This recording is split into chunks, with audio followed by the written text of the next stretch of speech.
Good morning, everybody. Mr. P here. So the Black Lives Matter movement. I've been following that movement for quite some time now, and for the record, I really want to put it out here. I'm a firm supporter in that movement. However, I came across something today that's really that really got my attention. So I noticed some big celebrities do not believe in the whole Black Lives Matter movement or the racism thing. Some of them include Anthony Mack, Denzel Washington, Morgan Freeman, among others. And they really make some really compelling arguments to that effect, because they essentially saying that the whole idea of racism exists because we make it to be. The fact that we believe in the fact that in the idea that there's racism, we give it life. As a result, it then becomes alive, and then it exists, and then we perpetuate it, and then we see the effects of that particular thing. And then with regards to the Black Lives Matter movement, they say it's a lot of hypocrisy. And then the argument is that, which is true by the way, that in Chicago, there are a lot of people that are killed, a lot of black people that are killed every day, especially young people, because of gang violence and whatnot. And then their statistics are there to prove that. And actually, more black people are killed by fellow black people compared to the black people that are killed by cops in America. So those are very good arguments those guys make, and I really want to say this perfectly, that yeah, it's actually true. There's always the rate at which black people kill each other is so high compared to the rate at which they're killed by people of other races everywhere in the world, including here in Africa. Black people have been killing each other through wars and other things more compared to how much the other people of other races have done to Africans through the civil wars and whatnot. But then, like I had said it before on one of these videos that I did, you can never be respected as a humankind, as a race, by anyone in the world if you do not respect yourself. Julius Malema said something. He said, we black people don't love each other enough. Allow me to give you an example. In South Africa, we know of the xenophobic attacks against fellow black people in South Africa. So you find that South Africa is a big economy, so a lot of African countries, citizens migrate to South Africa to stay there. But then from time to time, we've seen South Africans, after feeling like they are not really being fairly treated, after seeing how the immigrants progress and become rich in their countries, they stand up and start killing the fellow Africans, and they kill them in a really barbaric manner.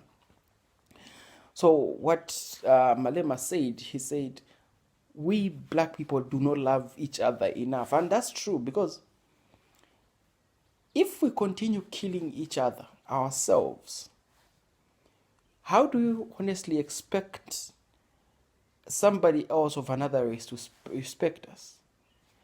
It's like a house where the children are constantly beaten by their parent, or in that house they do not respect each other. You don't expect the neighbors to respect you, because the disrespect starts amongst yourselves.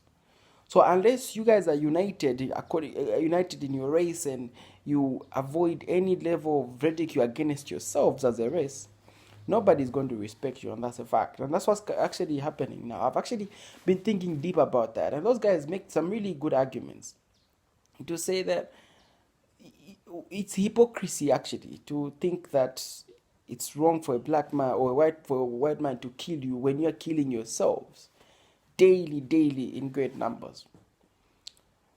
However, when you come to think of it, just because my friends or people of my race do not respect me, it does not give any right to any other person to disrespect me or treat me in an unfairly manner.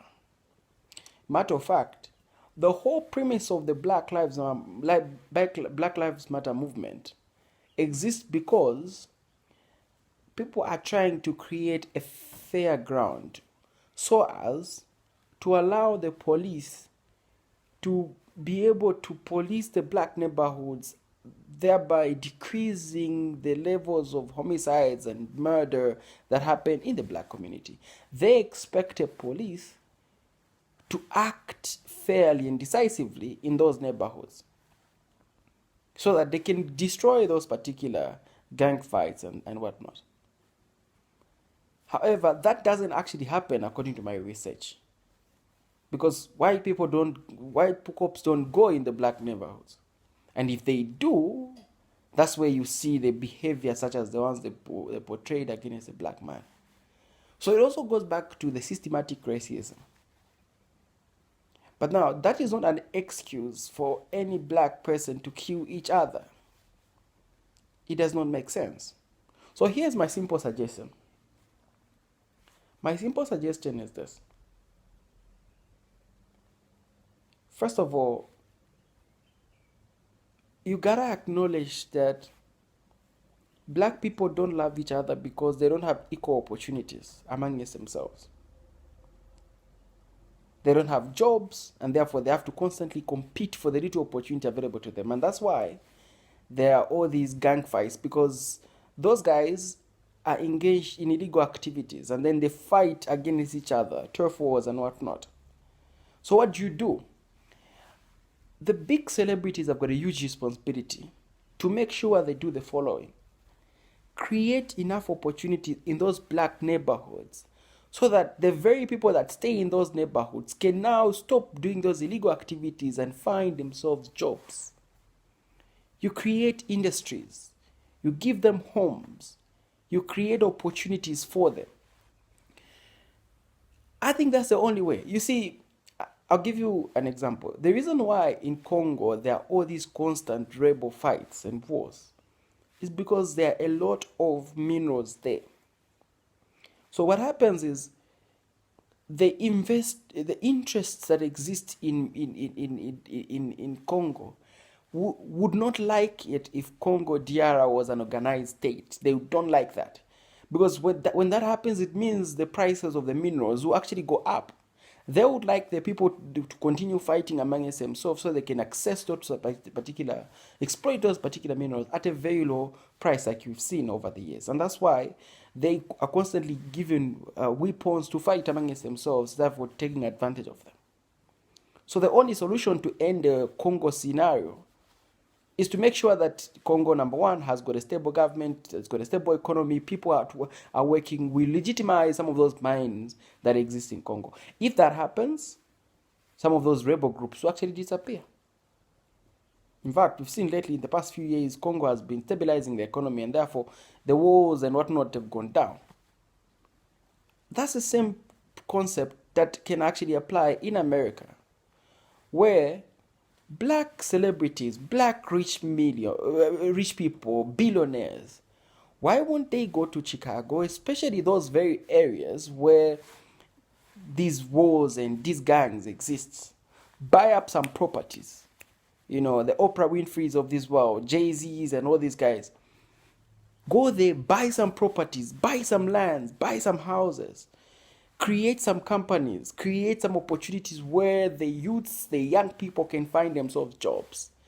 Build some schools there, literally create an opportunity where create an environment where nobody can be able to go there and decide to be a drug addict or drug abuser.